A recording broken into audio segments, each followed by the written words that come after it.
So tell us about that, because that's kind of like the way it is with us, because I think a lot of people think when they see us on platforms, it's like they think that we just take to this like a duck out of water. But like when you first get started, it's like you're like a you're like a wrecking ball. It's like, A it's fish out of water. yeah, Dive right and it, in, dive and right it's in. You don't know what's and going to it's happen. You just do it. Yeah. and it's like I don't think a lot of people understand. It's like, you know you're just as worried about whatever how you're going to be perceived as much as anybody else would do that's doing it.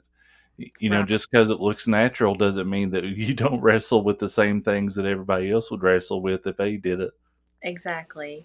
And as soon as you started saying that, that made me think of faith without works is dead. So Yeah, Hmm. I'm sure you guys started doing this in just jumping in faith, yeah. knowing that God is going to have you no matter what. Yeah.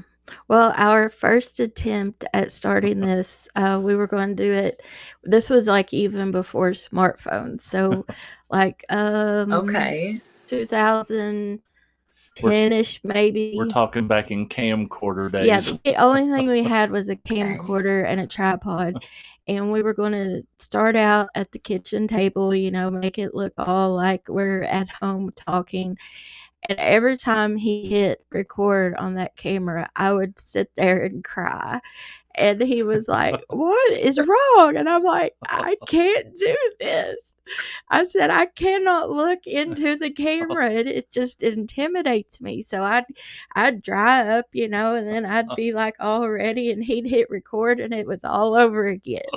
I would ask her a question and she would be just as stiff as a board. Yeah, Like, and I was how do you? afraid. I'd be like, how do you feel about? And she'd be like, yes, And yes. so, yeah, and he's like, "Well, I don't know if we can do this or not if you're going to be that way."